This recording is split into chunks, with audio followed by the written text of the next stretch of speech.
Palabra de Dios. Evangelio según San Juan, capítulo 1, versículos 35 al 42, que lleva por título, según la versión Reina Valera 1960, Jesús llama a sus primeros discípulos. Dice la palabra de Dios en el nombre del Señor Jesús. El siguiente día, otra vez estaba Juan y dos de sus discípulos, y mirando a Jesús que andaba por allí, dijo, He aquí el Cordero de Dios. Le oyeron hablar los dos discípulos y siguieron a Jesús. Y volviéndose Jesús y viendo que le seguían, les dijo, ¿qué buscáis? Ellos le dijeron, Rabí, que traducido es maestro, ¿dónde moras? Les dijo, venid y ved. Fueron y vieron dónde moraba y se quedaron con él aquel día, porque era como la hora décima. Andrés, hermano de Simón Pedro, era uno de los dos que habían oído a Juan y habían seguido a Jesús. Este halló primero a su hermano Simón y le dijo, hemos hallado al Mesías, que traducido es el Cristo. Y le trajo a Jesús. Y mirándole Jesús dijo, tú eres Simón, hijo de Jonás. Tú serás llamado Cefas, que quiere decir Pedro. Al día siguiente en que el Señor Jesús fue bautizado por Juan el Bautista en el río Jordán, se inició el proceso de reclutar los discípulos del Señor que serían adoctrinados por unos 3 largos años, quienes lo acompañaron a todas partes, quienes fueron testigos de sus grandes milagros, quienes oyeron las mejores enseñanzas espirituales de la historia, tendrían clases teóricas, clases prácticas para ser formados como apóstoles que luego, ido el Señor Jesús como hombres desde la tierra y cumplida la promesa del derramamiento del Espíritu Santo en Pentecostés, estos hombres sentarían el fundamento de la iglesia del Señor, llevando el Evangelio por todo Israel y las naciones incluso lejanas. Pero el Señor Jesús no ha terminado su trabajo, hermanos. Él sigue llamando discípulos, aún en nuestros días. Y nosotros, sí, tú, yo, sus discípulos, cumplimos esa noble misión de llevar este evangelio a otros para que vengan más personas al conocimiento de Dios y a la vida eterna en Cristo Jesús.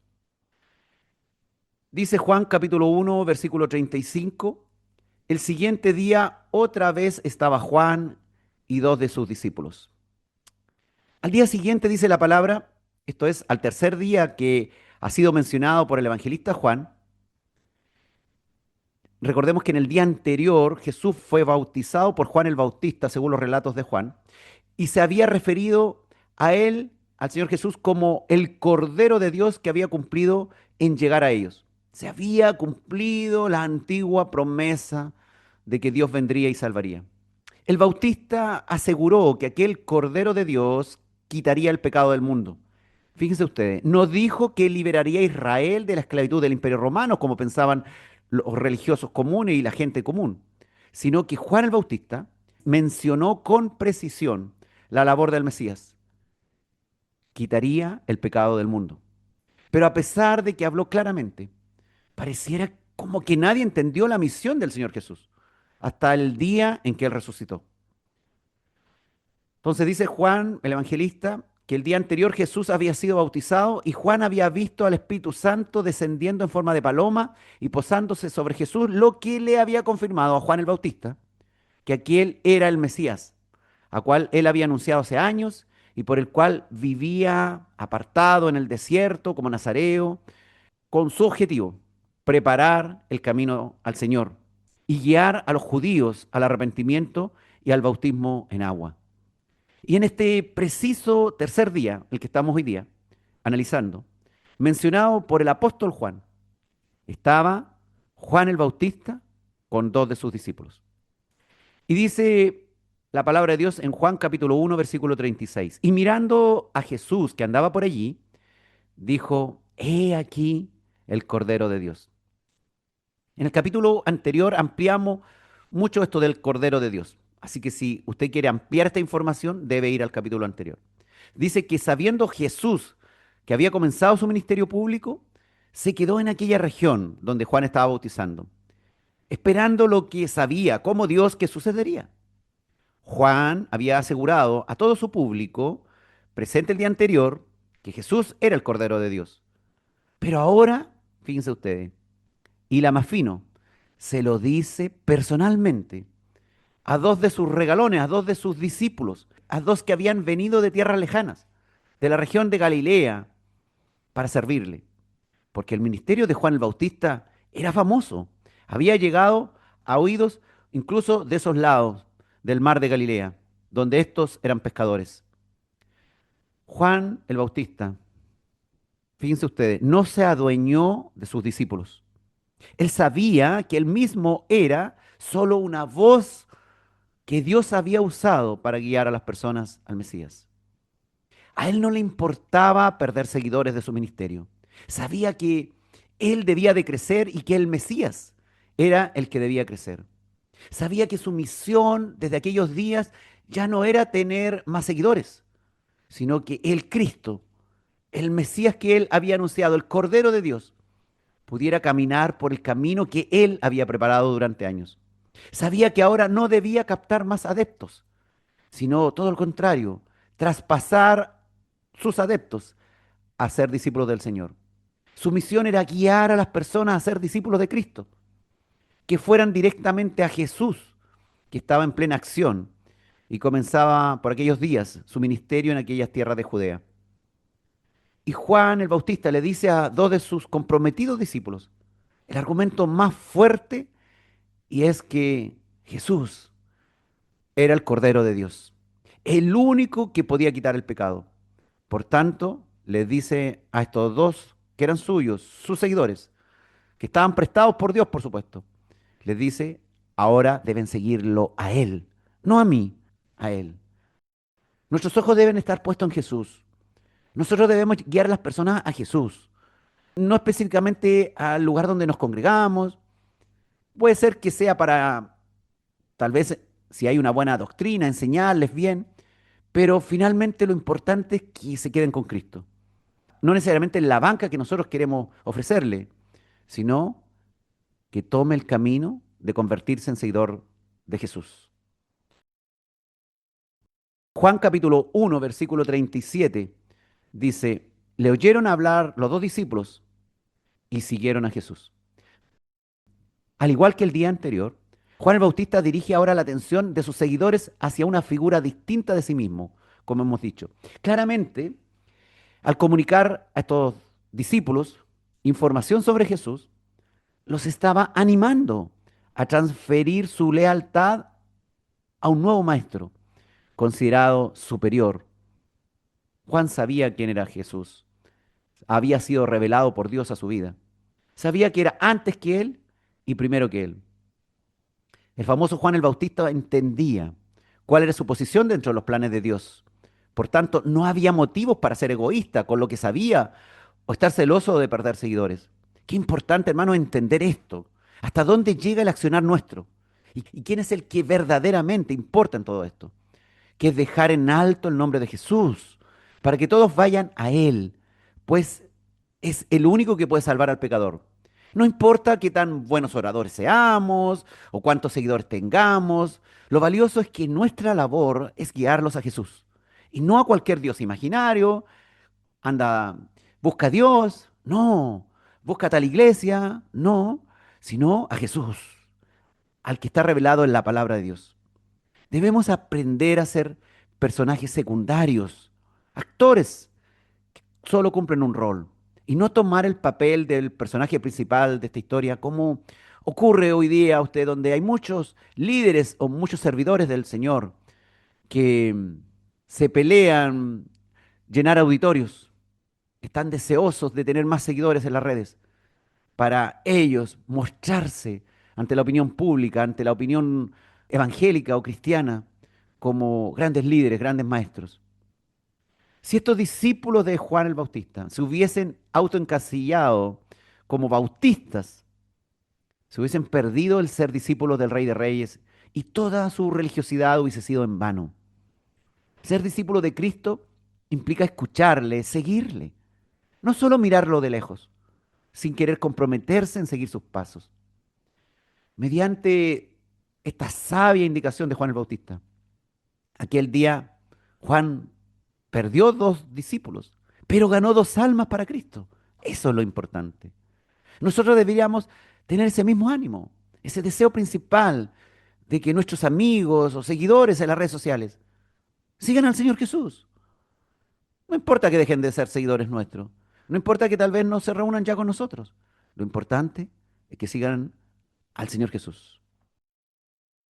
Juan el capítulo 1, versículo 38 dice la Escritura. Y volviéndose Jesús y viendo que le seguían, les dijo, ¿qué buscáis? Ellos le dijeron, Rabí, que traducido es maestro. ¿Dónde moras? Los dos discípulos de Juan el Bautista obedecieron la indicación de su maestro y siguieron a Jesús a cierta distancia. Jesús al notarlo se volvió a ellos e inició un diálogo que cambiaría para siempre las vidas de aquellos hombres que estaban hambrientos de Dios. Habían venido de Galilea, eran pescadores, y allí andaban por Judea buscando de Dios. Es importante, hermano, hacer notar que este texto muestra en la práctica que Dios es el que toma la iniciativa. Volviéndose Jesús y viendo que le seguían, les dijo, ¿qué buscáis? Dios siempre da el primer paso hacia las personas. No podríamos buscar a Dios si Él no nos hubiera encontrado primero, gloria al Señor. Imagínate, nosotros sucios, pecadores, con una inmensa cantidad de cosas en contra, de imperfecciones. El Señor te miró, se volvió hacia ti, te miró y te buscó, te llamó, te hizo meditar en qué estabas haciendo cuando te estabas acercando a Él. ¿Qué era lo que querías de Él? Dios no espera a ser hallado, sino que sale Él al encuentro de quienes lo buscan. Buscad al Señor mientras pueda ser hallado, dice la Escritura. Cualquiera sea la distancia que haya entre nosotros y Cristo, Él es quien empieza la conversación. Él es quien te buscó. Por eso preguntó a estos dos hombres, ¿qué buscáis? La pregunta que les hace Jesús es la que deberíamos responder todos cuando empezamos a seguirle. ¿Qué veremos y qué deseamos? Al seguir a Cristo, ¿acaso buscamos el favor de Dios? ¿O de verdad queremos seguirle? El Salvador está siempre interesado en aquellos que le siguen. Aquí Él mostró, el Señor Jesús, su interés volviéndose a los dos discípulos y preguntándole ¿qué buscáis? Jesús sabía la respuesta a la pregunta, pues ese es Dios omnisciente que todo lo sabe. Pero al preguntarles directamente, ¿qué buscáis? Quería que expresasen su deseo en sus propias palabras, porque hay varias razones, variadas razones por las cuales se puede tratar de seguir al Señor Jesús. Algunas son muy nobles, pero otras son de interés pasajero, un simple interés utilitario, el buscar un trabajo, el mejorarse de alguna enfermedad, el conseguir algún beneficio económico, material. Hay muchas personas que confunden al Señor Jesús con el mago de la lámpara de Aladino que espera que le pidan favores. O piensan que el Señor Jesús es un cajero automático y les van a pedir dinero para mejorar su economía. ¿Y tú por qué buscáis al Señor hoy día? Jesús como Dios ya sabía la respuesta de aquellos dos hombres, pero ellos debían estar conscientes y decirlo con sus propias palabras. ¿Qué era lo que buscaban? Porque eso mismo recibirían. El Señor desea que tú ores, que tú le clames, que tú digas lo que necesitas. Él quiere reunirse contigo. Él te pregunta en cada oración, en cada día, ¿qué buscas? ¿Qué deseas de mí? Dice el Señor. De vez en cuando conviene preguntarse, ¿qué busco? ¿Cuál es mi propósito y meta en la vida? ¿Acaso soy solo un religioso, poco comprometido u oportunista, que busco ocasión para obtener algún beneficio del Señor y luego alejarme? Algunas personas buscan seguridad, desean un empleo estable, desean recursos suficientes para cubrir necesidades y eventualidades. Claro, este deseo es legítimo, somos seres humanos, necesitamos el dinero, necesitamos los bienes materiales, pero no es lo que Dios quiere darnos pensando en la eternidad.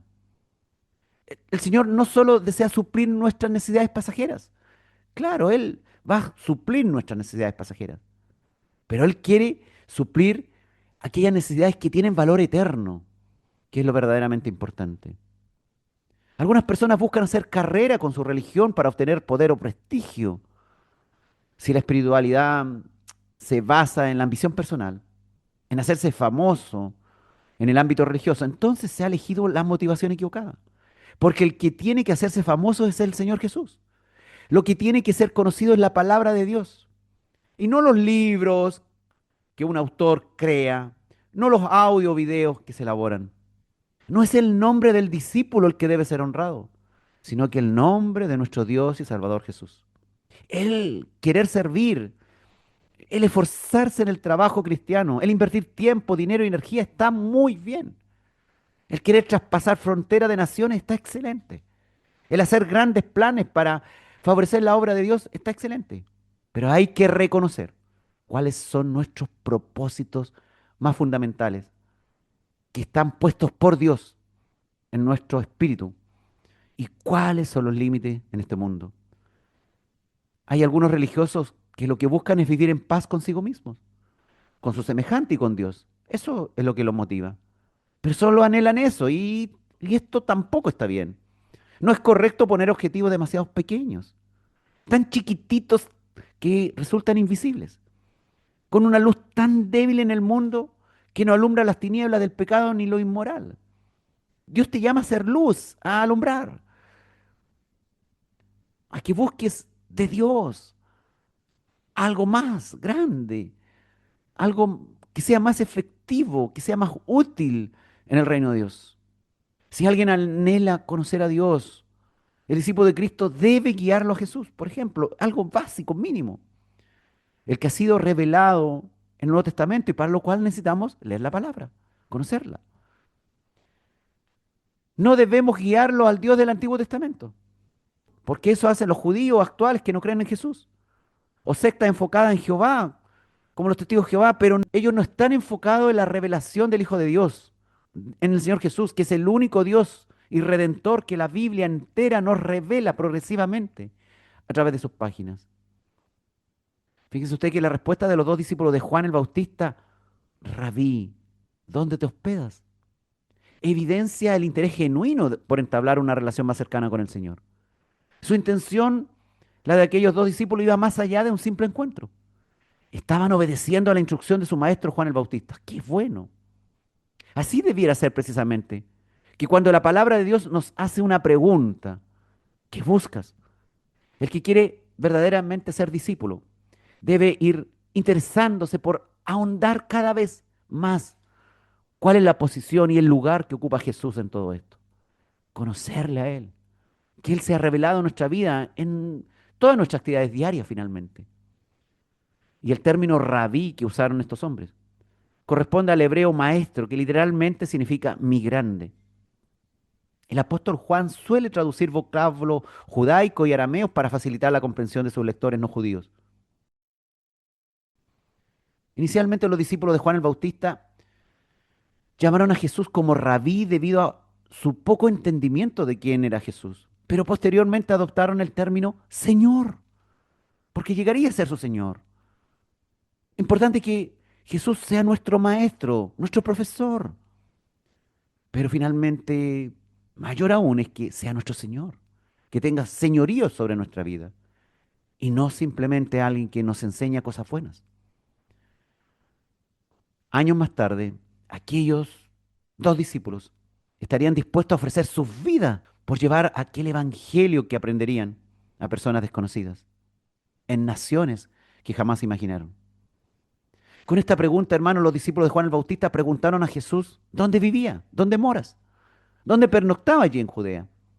Y el apóstol Juan tradujo la palabra para los griegos como didáscalos. Los discípulos no buscaban una respuesta solo por mera formalidad, sino ellos, qué bueno, querían saber para ir dónde él estaba e iniciar un diálogo personal con Jesús, para seguir las instrucciones también de su maestro el Bautista, que le habían dicho, vayan a él. Quien desea seguir a Jesús debe buscar conocerle, anhelar ese encuentro personal, más allá de simples preguntas que pueda hacer. Desear ardientemente conocerle, desear oír su voz, desear saber y aplicar sus instrucciones. Estos dos discípulos que comenzaron a seguir a Jesús le respondieron al Señor, ¿dónde moras? Qué valioso, hermano, que ellos no buscaran los beneficios de seguir a Jesús, sino que primeramente lo buscaran a Él, para conocerlo, para hacerse sus discípulos, para saber dónde estaba el lugar donde Jesús moraba. ¿Y a ti? ¿Qué es lo que te mueve tras el Señor? ¿Qué es lo que hoy día te mueve? ¿Sus beneficios? ¿O ir donde Él y saber en qué pasos anda el Señor hoy día, en el lugar, en el tiempo en que vives? Y Juan capítulo 1, versículo 39 dice la Escritura. Les dijo el Señor, venid y ved. Fueron y vieron dónde moraba y se quedaron con él aquel día porque era como la hora décima.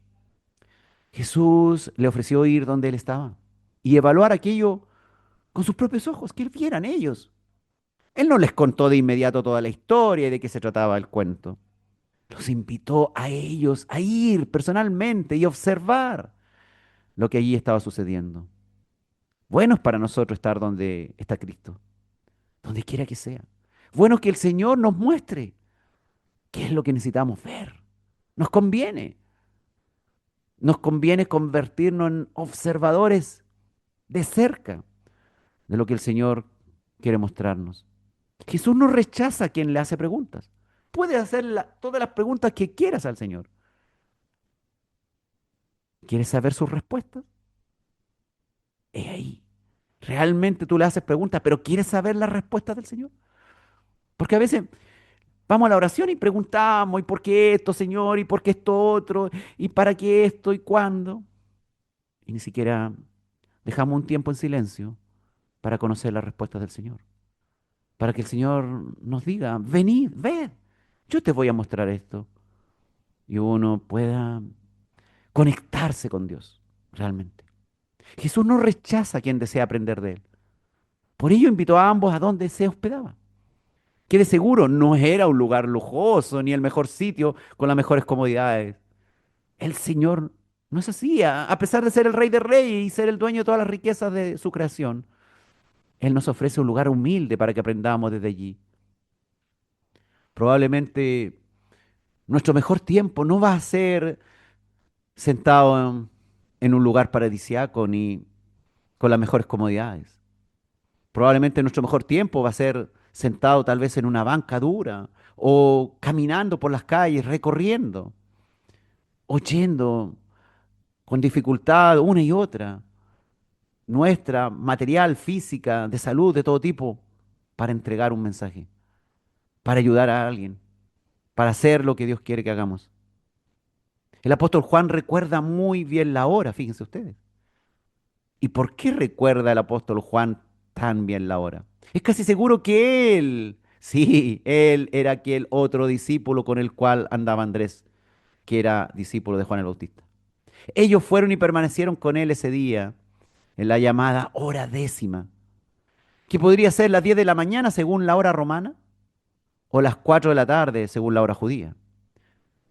Porque el apóstol Juan suele usar el sistema romano. Por eso que usted va a encontrar diferencia en lo que dice Juan en horario versus lo que dicen los otros evangelistas. Porque los otros tres evangelistas usan el horario hebreo y Juan usa el horario romano en varios de sus pasajes. Usted puede analizar pasajes en lo que Juan especifica la hora y en Juan 4, versículo 6 o Juan 4, versículo 52. También en Juan 11, versículo 9 o en Juan 19, 14. El apóstol Juan habla de horarios y en algunos de ellos claramente está hablando de horario romano, no de horario hebreo. Así que no hay contradicciones en lo que dice un evangelista y otro en cuanto a horario. Lo que pasa es que el apóstol Juan usa frecuentemente el horario romano para informarnos la hora en que ocurrió todas estas cosas. Se puede concluir que el evangelista utilizaba entonces la hora conforme al sistema romano. Marcos 15:25 señala que era la hora tercera, por ejemplo, cuando le crucificaron al Señor. Mientras que Juan 19:14 indica que Pilato lo condenó a la hora sexta. Bueno, ¿a qué hora? ¿La que dice Marco, hora tercera, cuando le crucificaron al Señor? ¿O lo que dice Juan, hora sexta, cuando Pilato lo condenó? Era como la hora sexta, dice Juan. Entonces Pilato dijo a los judíos, he aquí vuestro rey. Esto sugiere que Pilato entregó a Jesús para ser crucificado a la hora sexta, según el tiempo romano, es decir, a las 6 de la mañana. Y que la crucifixión ocurrió a la hora tercera, según los otros evangelistas, según el horario judío. Esto es a las 9 de la mañana. Lo que corresponde, por lo tanto, una diferencia entre que Pilato condenó y realmente fue crucificado. Definitivamente, hermanos, debemos saber estas cosas, porque si no, alguien nos puede decir, oye, pero aquí hay contradicciones en la Biblia. No, no hay contradicciones. Es que uno escribe de una forma, está escrito hacia un tipo de público y el otro escribe hacia otro tipo de público. Definitivamente aquí ya fue la mejor decisión de sus vidas que cambiaría para siempre su futuro eterno. ¿Cuánta gente habrá rechazado aquella cita del Señor y prefirieron no llegar? Grande será el lloro y crujir de dientes en el día final, cuando aquellos que no llegaron al encuentro con el Señor, o que ni siquiera se esforzaron o se atrevieron a acercarse al Señor, y lo cambiaron por cualquier otra cosa o placer. ¿Cuántas veces a lo mejor nos han invitado a alguna actividad en donde vamos a aprender mucho, vamos a estar con el Señor, vamos a hacer la obra? Y no llegamos por cosas mínimas. Jesús respondió a estos dos discípulos, venid y ved. Fíjense ustedes, venid y ved, era una frase típica. Los rabinos judíos usaban esta frase para invitar a sus discípulos a aprender y razonar juntos. Al decirlo, Jesús invitaba no solo a conversar a estos dos discípulos, sino a ser sus nuevos alumnos para que fueran testigos oculares de lo que allí sucedería. Qué bonito que el Señor te diga, venid, y mencione tu nombre. Y te diga, ven, mirad, observad, que así son las cosas del reino de Dios. Qué hermoso que el Señor se haya fijado en nosotros, el Todopoderoso, siendo nosotros criaturas tan imperfectas, con un historial tan desagradable. El Señor Jesús, hermano, usó un verbo imperativo. Venid, les ordenó. Ese venid implicaba obediencia. No es solamente venid, ven si tú quieres. No, venid, obedece, venid. Y ellos fueron y obedecieron.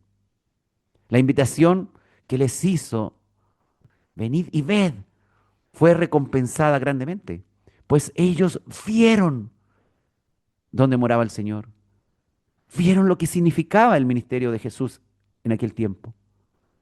Fíjense ustedes, hermanos, si somos obedientes a las indicaciones del Señor, veremos, recibiremos lo que el Señor ha prometido, seremos testigos de Él, nos gozaremos en Él, en lo que el Señor quiere mostrarnos. Pero hay que obedecer. Cuando el Señor te dice, venid, te está dando una orden para que seas obediente.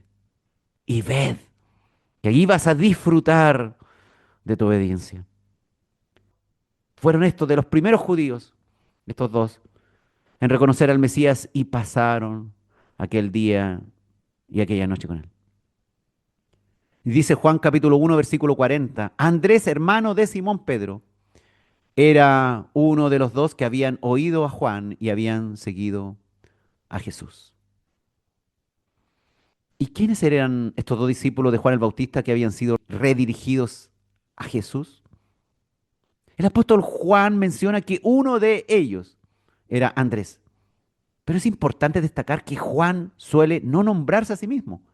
Se llama a sí mismo el discípulo amado, o el otro discípulo, o el discípulo que le abrió la puerta a Pedro en la casa del sumo sacerdote. Y todos los comentaristas entienden que Juan, él en su humildad no quiere mencionarse a sí mismo. Andrés fue uno de los dos discípulos mencionados por el evangelista Juan. Aunque no es tan conocido como su hermano Simón Pedro, Andrés fue el primero en encontrarse con Jesús. Y la mayoría de los estudiosos bíblicos cree que definitivamente el otro discípulo era Juan, el autor precisamente de este evangelio, quien probablemente no mencionó su nombre por modestia. ¿Y qué sabemos de Andrés? ¿Qué sabe usted del apóstol Andrés? Sabemos poco, pero lo que conocemos revela su carácter. Destaca por dos cualidades principales. Andrés es conocido por asumir un papel secundario y ser identificado principalmente como el hermano de Simón Pedro, el pescador de Galilea, Andrés. Aunque no pertenecía al círculo íntimo de los discípulos, no se le ve involucrado en ninguna situación problema, ni se menciona que haya ocupado algún cargo de importancia dentro del grupo. Pero igual, Andrés fue fiel hasta su muerte. Al parecer, su humildad y lealtad lo distinguían, ya que su prioridad era acompañar a Jesús y servirlo fielmente. No ocupó grandes cargos, no aparece su nombre haciendo grandes cosas, pero fue fiel hasta la muerte. No tenía deseos de jerarquía o puestos de honor. Andrés, hermanos, destaca por acercar a otras personas a Jesús. Aparece en tres momentos clave. Presenta a Pedro, a Jesús, como es lo que estamos viendo hoy día. También lleva al muchacho con los panes y los peces. Ahí en Juan capítulo 6, versículos 8 al 9. Dice que uno de sus discípulos, Andrés, hermano de Simón Pedro, le dijo al Señor, aquí está un muchacho que tiene 5 panes de cebada y 2 pececillos. Más, ¿qué es esto para tantos? Hace sus comentarios frente al Señor. Encuentra que es poca cosa lo que tienen. ¿Cómo van a lograr alimentar a tanta gente? Es lo único ahí un poco negativo de Andrés. Pero también Andrés conduce a los griegos hacia Jesús. Juan capítulo 12, versículo 22 dice que Felipe fue y se lo dijo a Andrés. Entonces Andrés y Felipe se lo dijeron a Jesús y llevaron a estos griegos que buscaban a Jesús. La vida de Andrés fue compartir la amistad de Jesús, convirtiéndose en uno de los 12 apóstoles que sentó las bases del Evangelio en otras regiones, en otras naciones. ¿Y cuál fue el destino de Andrés? La Biblia no lo dice. Pero según fuentes antiguas como Orígenes, que vivió en el siglo III, menciona que Andrés predicó en Escitia y Grecia. Y la tradición más antigua sostiene que Andrés fue crucificado en la ciudad de Patras, Acaya, actual Grecia, en el año 60 después de Cristo, durante el gobierno del emperador Nerón, es decir, 30 años después de este día que estamos estudiando, del día en que fue llamado. 30 años siguió a Jesús y murió crucificado. Una fuente antigua, un texto apócrifo del siglo segundo, tercero, llamado Los Hechos de Andrés, narra su martirio en Patras, aunque claramente hay unos elementos ahí extraños, legendarios, como de leyenda. Padres de la iglesia como Eusebio de Cesarea dan por sentado su muerte como mártir. Dice la historia que no fue clavado Andrés, sino atado a la cruz para prolongar su agonía. Y que aquella cruz tenía una forma de X, por lo que se conoce hasta nuestros días como la cruz de San Andrés. Según los relatos, vivió 2 días colgado de la cruz soportando sus dolores y agonías, durante los cuales, dice la historia, continuó Andrés predicando y exhortando a la fe a quienes se acercaban, hermano, en pleno sufrimiento moribundo. Tal vez usted se preguntará, ¿y por qué esa cruz en forma de X? La tradición dice también que Andrés no se consideró digno de morir en una cruz igual a la de su Señor, a la de Cristo, por lo que pidió una distinta. No hay prueba directa, histórica de este dato, pero la cruz en X quedó profundamente asociada a su martirio. Incluso banderas como la de Escocia tienen la cruz de San Andrés. Este fue el final de Andrés. 30 años sirviendo al Señor. Aquel día llegó tímidamente a los pies del Señor y luego dio su vida por el Señor. Así como el Señor nos llamó un día y tímidamente nos empezamos a acercar al Evangelio, no creyendo mucho que podríamos hacer algo, pero el Señor puede hacer grandes cosas contigo. Tal vez no vas a morir crucificado en una cruz como Andrés, pero sé seguro que si le eres obediente al Señor y le sirves hasta el día de tu muerte, por supuesto, Dios va a ocupar tus energías, tu disposición, tu obediencia en prosperar su reino y usarte grandemente para los propósitos de Él. Gloria al Señor. Qué bendito que el Señor pueda usarnos, hermano. Juan el capítulo 1, versículo 41, dice la escritura, que Andrés halló primero a su hermano Simón y le dijo, hemos hallado al Mesías, que traducido es el Cristo. Hay dos variantes de los manuscritos griegos. Una dice que halló primero, proton, y otra que dice halló por la mañana temprano, proi. Algunos traducen como halló primero y otros traducen como halló por la mañana temprano. El apóstol Juan aclara que Mesías también en hebreo y Christos en griego significan ungido.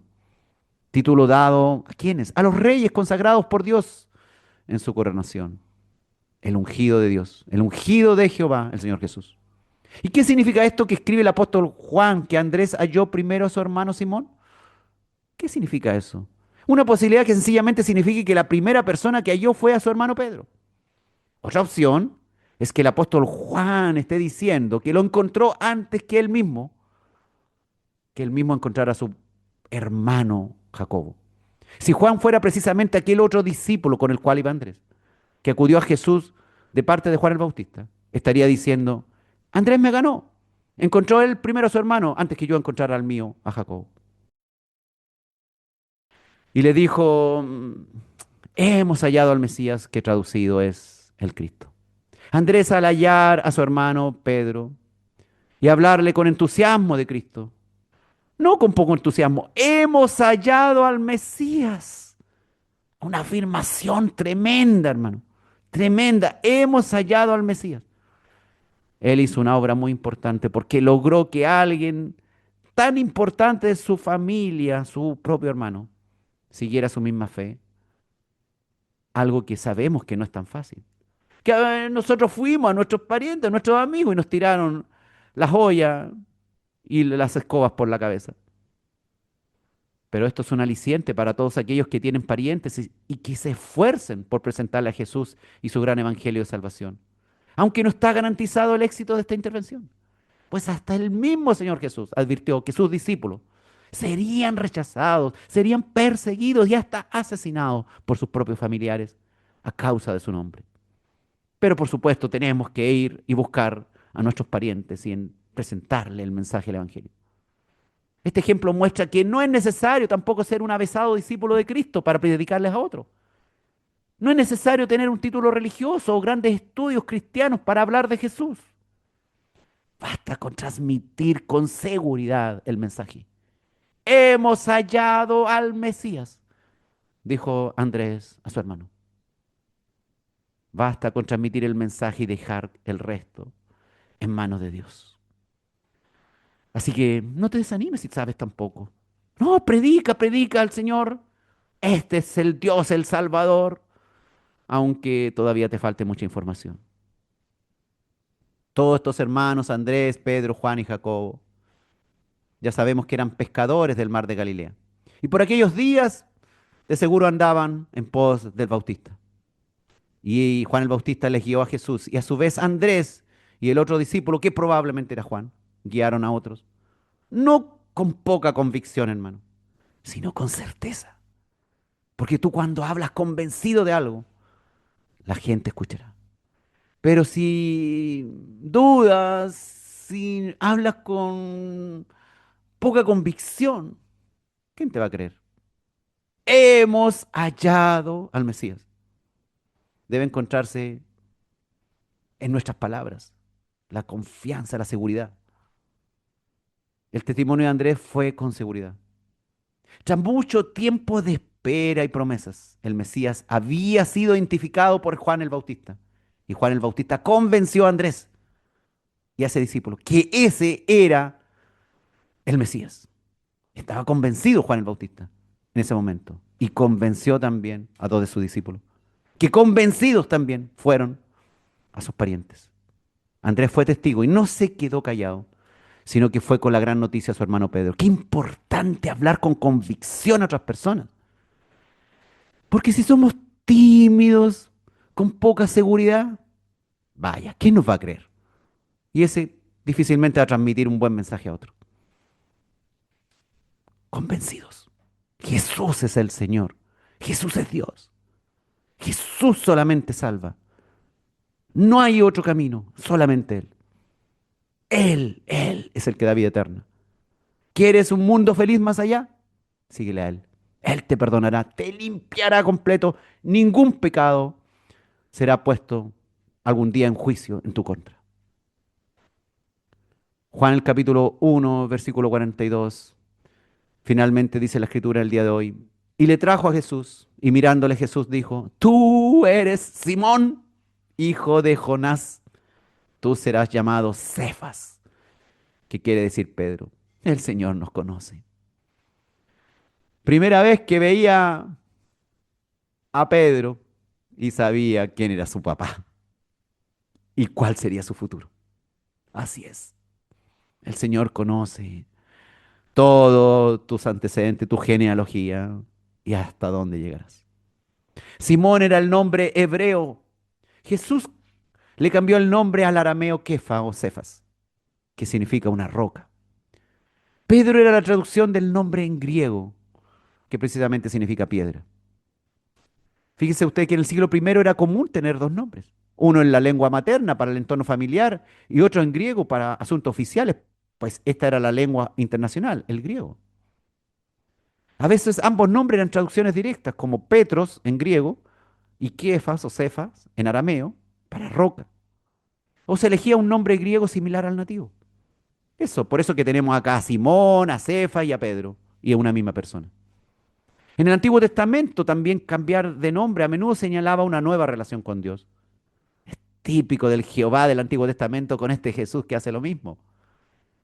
Ahora serás llamado Cefas, que quiere decir Pedro. Cuando Dios nos cambia el nombre, es que nos cambia la identidad. Que ya dejamos de ser el mismo de antes, la misma persona que hacía tantas cosas malas. Pero hay un proceso, por supuesto. Todos vivimos ese proceso. En el Antiguo Testamento cambiar el nombre a menudo señalaba una nueva relación con Dios. Por ejemplo, Abraham pasó a llamarse Abraham, reflejando un nuevo comienzo y una nueva identidad renovada. Sarai, la esposa de Abraham, se convirtió en Sara. Dios le cambió el nombre. Jacob se convirtió en Israel. Jehová le cambió el nombre. Y Jesús hizo lo mismo. ¿Por qué? Jehová es Jesús. Y dice, y le trajo a Jesús. Qué bueno, hermanos, que Andrés llevó a su hermano Simón al encuentro con Jesús. Y no a instituciones religiosas, o no se lo llevó a los fariseos. ¿Se imagina que Andrés lo hubiese llevado a su hermano Simón a los fariseos, a la sinagoga? Hasta ahí hubiese llegado toda la labor de convicción de Andrés. Gracias a este simple comienzo.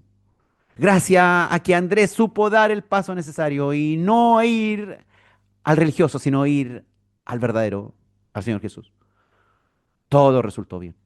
Gracias a este simple comienzo, Simón se convirtió en un destacado apóstol y pescador de hombres, que también murió crucificado, y no como su Señor, no según la Biblia, pero según la tradición, también igual que su hermano Andrés. No se sintió digno de morir de la misma forma que su Señor, y dicen que fue crucificado al revés. Aunque Simón ganó más reconocimiento, Andrés también merece mérito por haberlo guiado. Cada uno cumpliendo su rol. Yo cumpliendo el mío, tú cumpliendo el tuyo. Son roles distintos, pero qué importante que seamos obedientes y hagamos la voluntad del Señor. Y dice la Escritura, y mirándole Jesús. Cuando Andrés llevó a Pedro ante Jesús, Jesús lo observó detenidamente. El término utilizado para describir esa mirada es emblepein, que se refiere a una observación profunda, más allá de la apariencia externa que le permitía ver el interior de Pedro. Emblepein, mirándole Jesús. Y él sintió esa profunda mirada en su ser. El Señor te observa, hermano. Te mira profundamente. No solo por lo que eres hoy, no solo por lo que representas hoy, no solo por tus miles de defectos hoy, sino Él ve tu potencial y tu futuro cambio.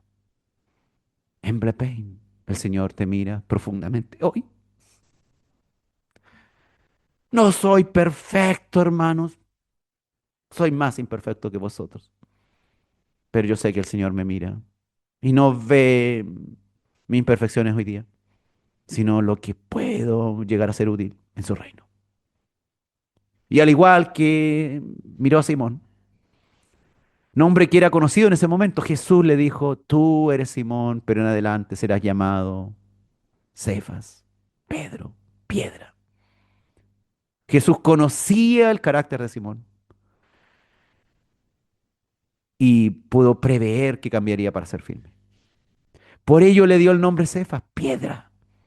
Y tras la ascensión, Simón demostró esa fortaleza 10 días más tarde, desde allí, desde Pentecostés, en Jerusalén. El Señor dijo a Pedro, tú eres Simón, hijo de Jonás, tú serás llamado Cefas, que quiere decir Pedro. También conoce perfectamente tu historia, sabes quién eres y sabes dónde llegarás. Sabes quién eres y sabes quién serás. Debes confiar en Dios. Hay un tiempo cuando Dios habla y todo lo que la persona tiene que hacer es escuchar lo que Él diga, porque Él ve hasta la eternidad. No se queda pegado en lo pobre y débiles que hoy somos, sino en lo que Él con su Espíritu Santo puede hacer en nosotros. Jesús no vio en Pedro solo un pescador roñoso o a un hombre instintivo y emocional, sino que al que abriría la iglesia a judíos y a no judíos, bautizándolos en el nombre suyo, en el nombre de Jesús. Nosotros solo alcanzamos al tú eres actual. El Señor ve también al tú serás. Oh, Él te ve cómo llegarás, quién llegarás a ser. Debes confiar, debes entregarte a Él en obediencia. Seas alentado por lo que hoy eres, no es lo mismo en comparación a lo que serás por la gracia y obra de Dios. El Simón, que era hijo de Jonás, sería llamado Cefas, que quiere decir piedra. Él nos ve no solo como somos, sino como podemos llegar a ser, invitándonos a confiarle nuestra vida para desarrollar nuestro potencial. Del mismo modo que el gran escultor Miguel Ángel, no sé si usted ha escuchado eso, según él liberaba al ángel metido en la roca o el mármol. Él veía la roca, pero todos veían una roca, pero Miguel Ángel, el escultor, veía un ángel dentro de la roca. Y él decía que tenía que sacarle las partes de más que tenía, porque adentro estaba el ángel que él iba a esculpir como escultor. Jesús hace lo mismo con nosotros. Jesús es quien puede revelar lo mejor de cada persona, gracias a su gran obra espiritual en cada uno de sus discípulos. Nosotros nos miramos a sí mismos en el espejo, miramos nuestra vida y somos basura en comparación a Dios. Pero el Señor de los cielos quiere darte ánimo. Lo que tú no ves, Él lo ve. Tú eres hoy tal persona y llegarás a ser un servidor de Dios pleno para cumplir sus propósitos. Porque serás obediente, aprenderás la obediencia. La labor de llevar nuevos discípulos a Cristo es responsabilidad entonces de cada uno de los que nos llamamos cristianos. No es labor del pastor buscar nuevas ovejas, sino que esa es una misión que le corresponde a cada uno de sus escogidos, que será lo que Dios quiere que sea. Pidámosle al Señor en este momento que encienda ese entusiasmo, ese deseo por presentarle a Jesús a otras personas. Y no importa quién eres hoy día, lo importante es cómo Dios te ve que serás. Que no decaiga nuestro ánimo cuando somos rechazados una vez y miles de veces. Que no decaiga nuestro ánimo cuando cometemos uno tras error. De eso se trata, hermano. Perseverar en la obediencia a Dios. Humillarnos ante Dios porque hemos pecado. Perseverar en la evangelización porque poseemos el mayor tesoro y conocemos la verdad. Que Jesús es el Cordero de Dios que quita el pecado del pecador y cambia su vida, cambia su entorno, cambia su futuro eterno. Amén. Y cambia el que serás, cambia el que eres y te transforma en uno nuevo. Gloria al Señor. Oh Padre, cuando nos miramos a nosotros mismos, a veces nos deprimimos y pensamos que tan lejos todavía estamos de ti. Pero gracias porque nos das esperanza, porque tu palabra nos hace ver que las personas que se transformaron en los pilares de la iglesia eran personas que al principio eran totalmente diferentes a cómo llegaron a ser. Oh Dios, si tan solo pudiéramos seguir tu obediencia y querer estar contigo y no buscar solo tus beneficios, sino que conocerte, seguirte, ver dónde estás, ver lo que haces, ver lo que quieres, no solamente mirar desde lejos, sino que participar de tus propósitos, de tus planes, siendo obediente a tu nombre para exaltarlo por siempre y llevar a otras personas a Cristo. Señor, ayúdanos. Ayúdanos a tener misericordia y amor hacia los que no te conocen.